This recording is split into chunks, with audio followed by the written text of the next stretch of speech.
Operation blue star, समंदर का सिकंदर। दर्शकों, आप देख रहे हैं देश का सवाल और पाकिस्तान अपनी नई हैंगओवर पनडुब्बियों के दम पर समंदर में ताकत बढ़ाने का दावा कर रहा है। चीन की मदद से तैयार हो रहा यह नौसैनिक बेड़ा क्या भारत के लिए नई चुनौती है या फिर यह सिर्फ ताकत का प्रदर्शन भर? दूसरी तरफ भारत के पास 2 विमान वाहक पोत हैं, परमाणु पनडुब्बियां हैं, ब्रह्मोस है, मॉडर्न डिस्ट्रॉयर्स हैं और हिंद महासागर में सालों का टैक्टिकल एक्सपीरियंस यानी अनुभव। तो क्या पाकिस्तान वाकई भारत को समंदर में चुनौती दे सकता है? क्या आने वाले समय में जंग की सबसे बड़ी लड़ाई जमीन पर नहीं बल्कि समंदर की गहराइयों में लड़ी जाएगी?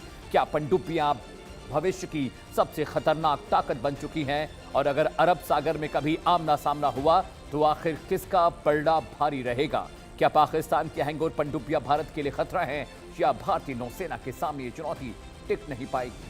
एक्सपर्ट्स क्या कह रहे हैं इस गंभीर विषय पर, पहले वो सुनिए। चाइना बगैर आर्थिक फायदे के कोई काम नहीं करता, पर फिर भी क्षेत्रीय पावर का बैलेंस अपने फेवर में रखने के लिए वो पाकिस्तान को हथियार देता रहता है और अभी भी वो उनको 8 डीजल इलेक्ट्रिक सबमरीन देने वाला है। इसके अलावा भी वो हथियार देता रहा है। उसने ऑपरेशन सिंदूर में भी HQ-9 air defence system, PL-15 और अपने J-10 एयरक्राफ्ट दिए थे, अभी भी शायद देगा। टर्की तो वैसे ही हिंदुस्तान के खिलाफ है।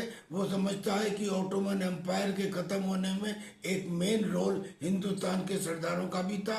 लिहाजा टर्की ने ऑपरेशन सिंदूर में भी पाकिस्तान को ड्रोन और ड्रोन ऑपरेटर दोनों दिए थे। ईरान पाकिस्तान को मदद करेगा, इस पे प्रश्न चिन्ह है, देखना होगा। देखिए, बिल्कुल चाइना हथियार दे सकता है बट पाकिस्तान के लिए लड़ नहीं सकता। तुर्की और ईरान भी हथियार दे सकते हैं बट लड़ नहीं सकते। और जैसे कि हमने देखा कि कैसे अर्मीनिया और इंडिया का भारत का जब से दोस्ती बढ़ी है तब से तुर्की कहीं ना कहीं रैटल हो रहा है। उनके फॉरेन मिनिस्टर यहाँ आके बोलते हैं कि हमें तो भाई भारत से कोई प्रॉब्लम नहीं है। तो कहीं ना कहीं हम ऑपरेशन सिंदूर के बाद देख रहे हैं कि कैसे साउथ एशिया की जियो पॉलिटिकल स्ट्रैटेजी सब देशों की चेंज हो रही है। साउथ एशिया के बाद कहीं ना कहीं भारत का वर्चस्व बढ़ते हुए आया है।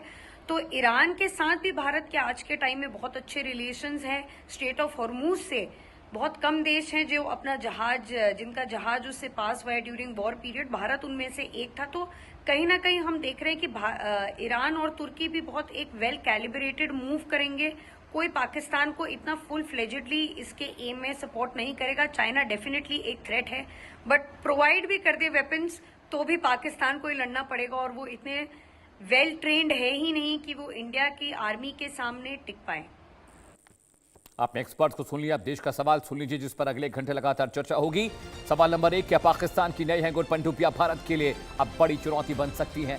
सवाल नंबर 2, क्या भारतीय नौसेना हिंद महासागर में निर्विवाद बढ़त बनाए हुए है और इसके मायने मतलब क्या है? सवाल नंबर 3, जिस पर हम चर्चा करेंगे पैनल के साथ, क्या चीन के सहयोग से पाकिस्तान की नौसैनिक ताकत अब तेजी से बढ़ रही है? ये सवाल बहुत अहम है दर्शकों। और सवाल नंबर 4 आपकी स्क्रीन पर, क्या भारत को अब तीसरे विमान वाहक पोत की दरकार और जरूरत है? जो सिनेरियो चीन और पाकिस्तान के साथ अब बनते दिख रहे हैं। सवाल नंबर 5 आपकी स्क्रीन पर, हिंद महासागर में असली चुनौती पाकिस्तान है या चाइना ड्रैगन? इन तमाम सवालों पर हम चर्चा करेंगे दर्शकों अगले 1 घंटे लगातार। गंभीर विषय है। हमारे साथ डिफेंस एक्सपर्ट भी जुड़ेंगे, हमारे साथ फॉरेन एक्सपर्ट भी जुड़ेंगे, पाकिस्तान से भी हमारे साथ मेहमान होंगे। लेकिन सबसे पहले उस सिचुएशन के बारे में डिस्कशन, क्या अगली लड़ाई पानी में लड़ी जाएगी? और अगर भारत पाकिस्तान के बीच अगर जंग होती है तो आखिरकार सिनेरियो क्या होगा? कौन डरेगा, कौन पीछे हटेगा, या ये जंग नुकसान करने वाली है दोनों ही देशों का? जी हां, अगले घंटे लगातार इस गंभीर विषय पर हम चर्चा करेंगे। पूरा डिस्कशन मैं करूंगा और पाकिस्तान की नेवी की ताकत, भारत की नेवी की ताकत, इसको लेकर डिटेल एनालिसिस मैं लेकर आया हूं दर्शकों।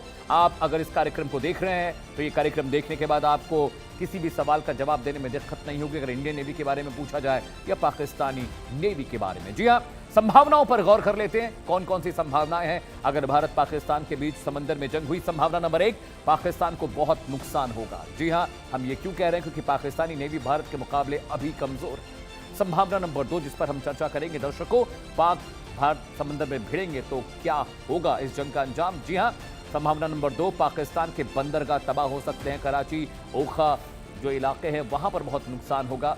संभावना नंबर 3, पाक का समुद्री कारोबार बर्बाद हो जाएगा, क्योंकि जो इंटरनेशनल सी रूट है अरेबियन सी का, वहां पर अगर जंग होती है तो सबसे बड़े नुकसान पाकिस्तान को होगा। संभावना नंबर 4 आपकी स्क्रीन पर आने जा रही है। दोनों देशों की पनडुब्बी भिड़ेंगी, पानी पर लड़ाई होगी, पानी के अंदर गहराई में लड़ाई होगी। संभावना नंबर 5 जो बहुत गंभीर है, दोनों ओर से मिसाइल और हवाई हमले भी होंगे। जी हां, समंदर में जंग हुई तो उसके इम्कान, उसके इम्पैक्ट, उसके आफ्टरमाथ बहुत खतरनाक हो सकते हैं। और जिस तरीके से अब ऑपरेशन सिंदूर के बाद पाकिस्तान अपनी सामरिक ताकत को और मजबूत करने में लगा हुआ है दर्शकों, वो इस बात की तस्दीक करता है, बताता है कि कहीं ना कहीं पाकिस्तान में डर है ऑपरेशन सिंदूर को लेकर। क्या ऑपरेशन सिंदूर से पाकिस्तान डर गया है? हैंगोर पनडुब्बी की खरीद के मायने क्या, उसकी खासियत क्या है, वो मैं आपको दर्शकों बताते जा रहा हूं। हैंगोर आपको याद होगा, इससे पहले जब पाकिस्तान के साथ समुद्री जंग हुई थी तो हैंगोर ने हमारे 2 डिस्ट्रॉयर्स को नुकसान किया था दर्शकों। अगले 1 घंटे लगातार पूरी विश्लेषण, पूरी डिटेलिंग में करने जा रहा हूं। चलिए ग्राफिक्स पर आते हैं। जी हां, हैंगोर खरीद का मतलब क्या है, ऑपरेशन सिंदूर के बाद क्या चीजें बदल गई। जी हां, खासियत नंबर 1 आपकी स्क्रीन पर, AIP एयर इंडिपेंडेंट ये प्रोपल्शन है इसकी पहली खासियत। खासियत नंबर 2, इसकी सबसे बड़ी ताकत है ये AIP, इसकी सबसे बड़ी ताकत है दर्शकों, और इसी के जरिए ये बहुत खतरनाक पनडुब्बी बन जाती है जो पाकिस्तान की हैंगोर है। कई हफ्तों तक ये पानी के भीतर रहकर ऑपरेशंस को चला सकती है। ये इसके टैक्टिकल बेनिफिट्स मैं आपको बता रहा हूं। बहुत हद तक ये खतरनाक पनडुब्बी है। रडार और सोनार से बचना आसान है, क्योंकि ये पानी के अंदर बिना आवाज किए घंटों और कई दिनों तक ऑपरेशंस को चला सकती है।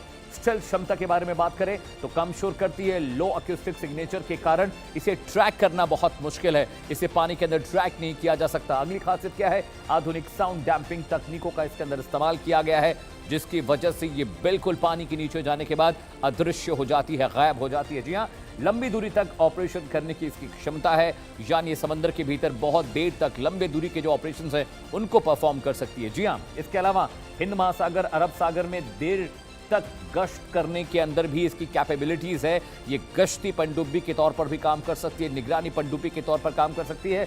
विशेष अभियान समुद्री निगरानी के लिए उपयुक्त है। विशेष अभियान यानी स्पेशल ऑपरेशन के लिए पाकिस्तान हैंगोर का इस्तेमाल कर सकता है। अगली खासियत आपकी स्क्रीन पर है। हथियारों की बात करें तो 533 mm का टॉर्पीडो ट्यूब लगा है, विच इज ह्यूज, जो बहुत बड़ा होता है।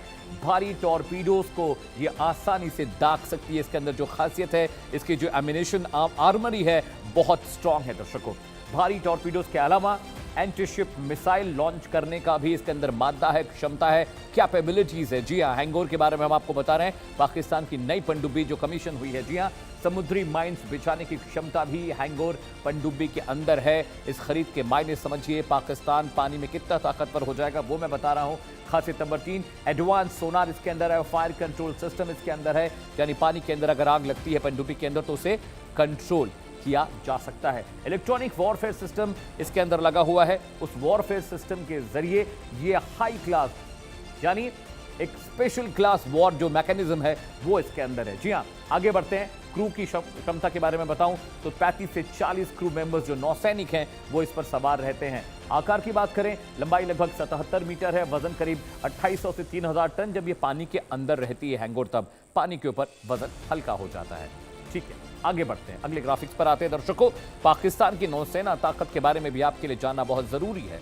अगर पनडुब्बियों के बारे में आपने जान लिया, जरा उसके अलावा पूरी नेवी जो उनकी कैपेबिलिटीज है वो मैं आपको बता रहा हूं। इतना सटीक, इतना डीप विश्लेषण अभी तक आपने किसी कार्यक्रम में नहीं देखा होगा। इस बात का मैं दावा करता हूं। पाकिस्तान की नेवी की ताकत क्या है वो मैं ग्राफिक के जरिए अब आपको बताने जा रहा हूं, उसे देखिए, समझिए। जी हाँ, इनके पास पनडुब्बियों के बेड़े की बात करें तो ऑगस्टा 90B क्लास की सबमरीन है जो AIP तकनीक से लैस है। 3 पनडुब्बियां ऐसी हैं। इसके अलावा ऑगस्टा 70 क्लास है जो भी एक सबमरीन है, पुरानी लेकिन अभी भी सेवा में है, पाकिस्तान के लिए नेवी के लिए लगातार ये काम कर रही है।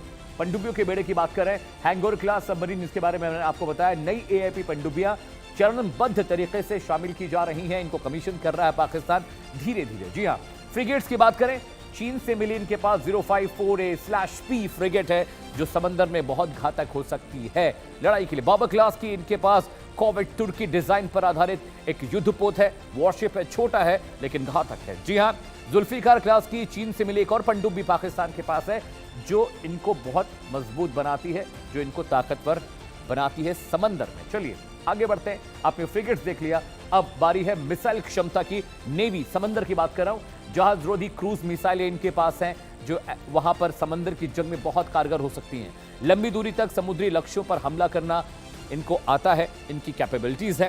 साथ ही साथ आधुनिक वायु रक्षा मिसाइल जो सिस्टम है उस पर भी लगातार पाकिस्तान काम कर रहा है, वो भी इसमें इंस्टॉल की गई हैं। नौसैनिक विमान की बात करें तो उनके पास कौन कौन से विमान हैं नेवी के, वो भी मैं आपको बताने जा रहा हूं। बहुत डीप विश्लेषण लेके आ रहा है आपके लिए। P3C ओरियन समुद्री निगरानी और पनडुब्बी रोधी मिशन के लिए बहुत उपयुक्त है, जो पाकिस्तान के पास है। हेलीकॉप्टर, ड्रोन और समुद्री गश्त में इसका इस्तेमाल किया जाता है। बहुत क्रूशियल ये एयरक्राफ्ट है और ज्यादातर नेवी ऑपरेशंस में दुनिया भर के मुल्क इस तरह के विमान का इस्तेमाल करते हैं। विशेष बल, इनके पास स्पेशल सर्विस ग्रुप है जिसे SSGN कहते हैं। इन्हें समुद्री कमांडो भी आप कह सकते हैं, जैसे कि भारत के पास मार्कोस हैं, इनके नेवी कमांडोज है, जैसे अमेरिका के पास नेवी सील्स होते हैं। जी हाँ, आगे बढ़ते हैं दर्शकों। ये तो बता दिया, लेकिन अब भारत की बारी है। आपने पाकिस्तान का दम देखा, अब जरा भारत की भी दमखम को टटोल लिया जाए। भारत के पास कितनी पनडुब्बियां हैं? पाकिस्तान के मुकाबले बहुत ज्यादा, उनके मुकाबले बहुत ज्यादा ताकतवर हमारी नेवी है। कैसे? ये आंकड़े, ये डिटेल जो मैं आपको देने जा रहा हूं वो आपको बताएंगे।